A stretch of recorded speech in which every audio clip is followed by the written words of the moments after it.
پاکستان کا مسئلہ پتہ ہے کیا ہے؟ ہر بندہ جو ہے نا وہ یہاں بیٹھ کے دنیا کی پالیٹکس کے مورے چلانے کی کوشش کرتا ہے.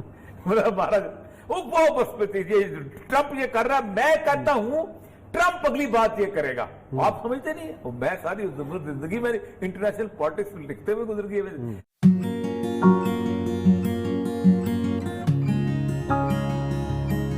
ناظرین، طالبان کے ایک اہم رہنما عباس طالقزئی کے بیان کے بعد بھارت کے اندر ایک صفحہ ماتم سے بچھی ہوئی، اور اس بیان کے بعد سب سے پہلے بھارت کے دفاع کے اندر افغانستان کی موجودہ حکومت کود کے آئی، جس نے دہلی کی پالیسی کا دفاع کیا. اور یہ سب پہلے بیان آیا. پہلے تو بیان غزوہ ہند کے حوالے سے آیا، ایک ٹویٹ آیا ذبیح اللہ مجاہد کا جو طالبان کے عسکری شعبے کے ترجمان ہے. بہرحال بعد میں انہی کا پھر بیان آیا کہ نہیں، یہ ٹویٹ جو ہے جعلی ہے، یہ جو اکاؤنٹ ہے یہ بھی جعلی ہے. لیکن ایک جو بیان جس پہ بات ہونی چاہیے، جس پہ بات ہوئی بھی، وہ ہے عباس طالقزئی کا، جو طالبان کے مذاکرات کار ہیں، جنہوں نے مذاکرات میں حصہ بھی لیا. اس کا بیان جو ہے وہ یہ ہے کہ بھارت کی پالیسی ہمیشہ افغانستان کے عوام کے خلاف رہی ہے.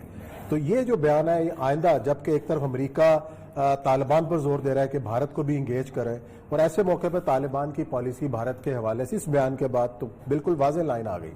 دیکھیں، دو چیزیں آپ کلیئر کر دوں، اس لیے کہ ہمارے ہاں بہت سارے لوگ جو ہیں کنفیوز ہوتے ہیں. سب سے پہلی بات تو ہے کہ افغانستان میں طالبان نے جو جنگ لڑی ہے، یہ جنگ جو ہے ان کو القاعدہ کی سپورٹ حاصل رہی ہے. اور القاعدہ کی سپورٹ آج سے نہیں، یہ 1996 سے بھی پہلے سے حاصل رہی ہے. اچھا. کیونکہ اسامہ بن لادن، آپ کو یاد ہوگا اگر آپ پاکستان میں رہتے رہے ہیں، اسامہ بن لادن جی پشاور کے اندر اس کی دفتر چھوٹا تھا، وہاں بیٹھا کرتا تھا. اور اسامہ بن لادن جب طالبان حکومت گئی ہے تو وہاں پر موجود تھا، تو طالبان نے اسامہ بن لادن کو سراؤنڈ کر دیا اور اس کو کہا کہ تم اپنی ایکٹیویٹی یہاں نہیں بند کر دو، اس لیے کہ ہم موجود ہیں تو ہمیں کسی اور بندے کی ضرورت نہیں ہے. تو پھر اسامہ بن لادن نے ملا محمد عمر کی بیعت کی تھی، اور بیعت کرنے کے بعد وہ پھر ان کی پروٹیکشن میں آ گیا، اور پھر اس کی تمام جو جتنی بھی کاروائیاں تھیں وہ امیر المومنین ملا محمد عمر کے زیر تحت تھیں، اس کی کوئی انڈیپینڈنٹ حیثیت نہیں تھی. صحیح. اسی لیے جو بھی القاعدہ کے ریکروٹس آتے تھے وہ طالبان کی سرکردگی کے اندر آتے تھے، وہی جا کے لشکر بناتے تھے، وہی جا کے آگے جایا کرتے تھے. لیکن دونوں کے ایک سطح پہ انہوں نے تھوڑی سی علیحدہ رکھی ہوئی تھی، وہ تھے ان کا میڈیا ونگ. جو افغانستان میں طالبان کا میڈیا ونگ تھا وہ ایک رسالہ نکالتا تھا جس کا نام تھا ماہنامہ شریعت.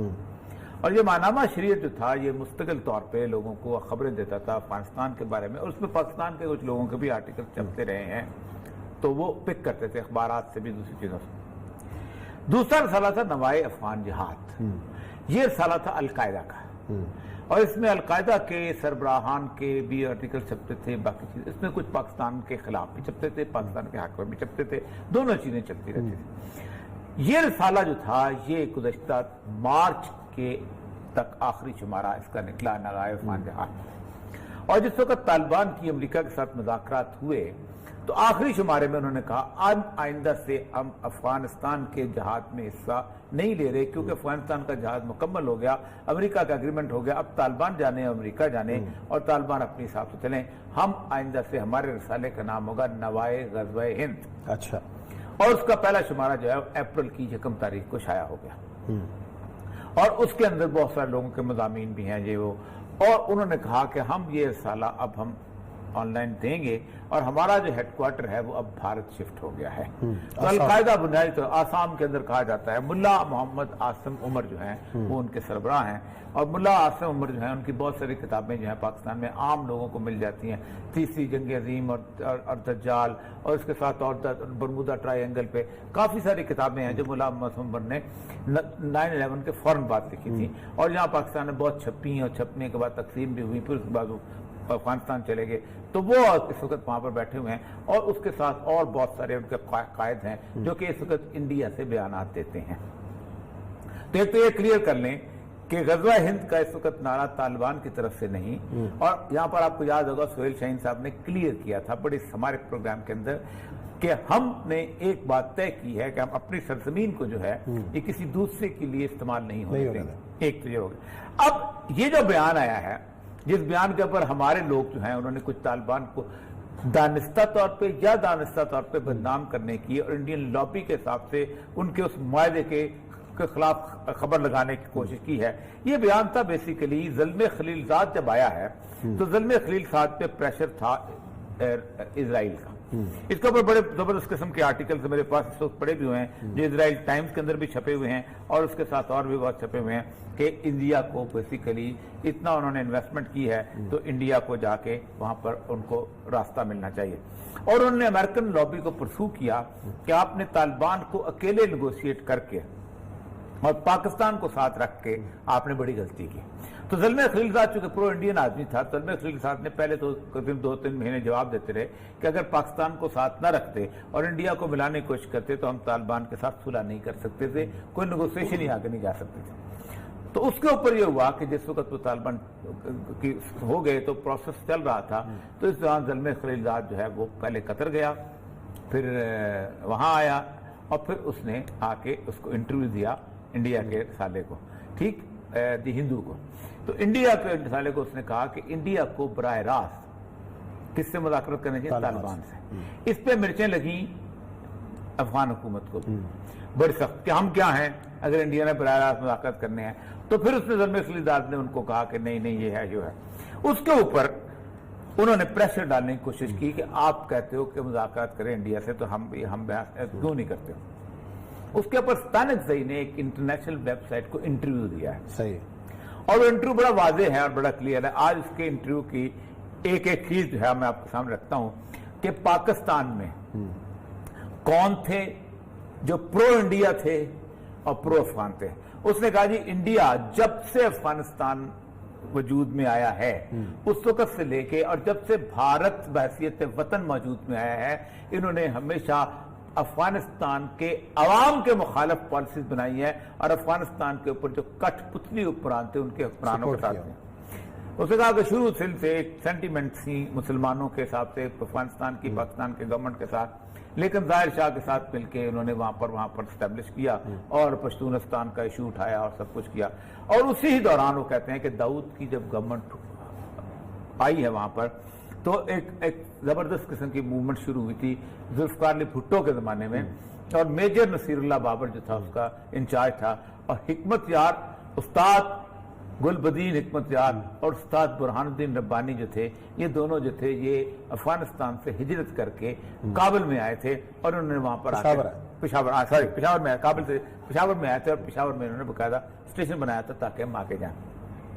وہ کہتا ہے یہ اس وقت داؤد کے حق میں اور افغانستان کی اس گورنمنٹ کے حق میں اس پاپولر سپورٹ کے انڈیا ان کے ساتھ تھا. اور یہ پھر اس نے بڑی تفصیل سے اس میں جو ڈسکس کرنے ہوئے باتیں جو ہیں وہ ہم بھی ڈسکس کر سکتے وہ بھی کہ اس وقت آپ اندازہ کریں کہ 74 کے اندر جب پاکستان میں انسرجنسی چل رہی تھی اور یہ لوگ ادھر تھے اور افغان حکومت جو تھی پاکستان حکومت کے خلاف تھی, یہاں سے الذوالفقار طیارہ اغوا ہوتا تھا اور سلام اللہ ٹیپو جو ہے وہ مرتضی بھٹو کے کہنے پہ جاتا تو 12 دن تک وہ جہاز وہاں کھڑا رہا تھا. کبھی اغوا کار نہیں ٹھہرے تھے کیونکہ ان کو رات کو سونے کے لیے موقع فراہم کیا جاتا تھا سب کچھ, اور باقاعدہ انہوں نے یہاں سے پیپل پارٹی کے لوگوں کو وہاں سے لے کے گئے تھے. اس کے بعد وہ کہتا یہ ہے کہ اس کے بعد ہوا یہ کہ جس وقت نجیب اللہ آیا, تراکی آیا تو افغان گورنمنٹ اس کے خلاف لڑ رہے تھے تو انڈیا مکمل طور پہ پالیسی جو تھی تراکی کے ساتھ تھی اور افغان عوام کے خلاف تھی, اور اس میں پاکستان کے ولی خان ہو گیا تو محمود خان صحیح ہو گیا, یہ سارے انڈیا کے ساتھ ان کے ساتھ تھے. پھر اس کے بعد جب افغان کے اندر روس داخل ہو گیا اور افغانستان کا بچہ روس کے خلاف لڑ رہا تھا تو ان 13-14 سالوں کے اندر بھی انڈیا روس کی گود میں بیٹھا ہوا تھا اور ہمارے اوپر گولیاں چلاتا تھا, ہم سب کچھ کرتا تھا. اس کے بعد وہ کہتے یہ ہیں کہ جس وقت دوبارہ ہم سیٹلمنٹ کرنے لگے آپس میں اور ہم چاہتے تھے کہ ہم دونوں کی بہتر گورنمنٹ بن جائے, تو اس دوران ہمارے گورنمنٹ کی سارے معاملے کو سبوٹاج کرنے کے لیے, حزب وحدت کو سپورٹ کرنے کے لیے, اس کے بعد احمد شاہ مسعود کو سپورٹ کرنے کے لیے, دوستم کو سپورٹ کرنے کے لیے انڈیا جو تھا وہ ایران کے تھرو وہاں پر آیا اور ہمارا وہاں امن قائم نہ ہو سکا. اس کے بعد طالبان کی جب 1994 کے اندر سپٹمبر میں شروع ہوئی اور 95 کے بالکل شروع کے اندر انہوں نے حکومت بنا لی تو ایک 5% جو افغانستان کا علاقہ تھا وہ رہ گیا دوستم ملیشیا کے پاس اور احمد شاہ مسعود کے پاس اور حزب وحدت کے ملیشیا کے پاس, اس کو بھی ایران کی اور دوسرے ملکوں کی انڈیا کے تھرو انڈیا کی ان لوگوں کے ملکوں سے سپورٹ ملی اور وہ ہمارے خلاف مستقل 6 سال لڑتے رہے اور انڈیا ان کو اسلحہ بھی فراہم کرتا رہا، انڈیا ان کو پیسے بھی دیتا رہا، انڈیا ان کو ٹریننگ بھی دیتا. وہ کہتا یہ ہے کہ اتنا بڑا تمہارا ماضی ہے. اس پہ ستانت زئی نے جو بات جس انٹرنیشنل پریس کو میں آپ کو نکال دوں تو آپ کو پتہ چل جائے گا. It's a long-standing policy of supporting a handful of traitors, Chandon, and puppets instead of Afghan nation. And stops pursuing its interest in Afghanistan. We are ready to engage with them. کہتا اپنے interest کو ختم کر دو. اس کے اوپر اس نے بڑی مزاح بات کی ہے. اس نے کہا اگر ہم نے یہ کہہ دیا ہے کہ ہماری زمین کسی دنیا کے کسی دوسرے ملک کے لیے استعمال نہیں ہوگی تو کسی دوسرے کو بھی ہمارے اندر آ کے تو اپنے کو استعمال کرنے کی ہم ضرورت نہیں چاہتے ہیں. یہ نہیں ہو سکتا کہ ہم تو دوسرے ملک میں نہ کریں اور دوسرے ملک کو اپنے ملک میں مداخلت کی جائے. تو پہلی بات تو یہ ہے کہ stop pursuing your interest in Afghanistan.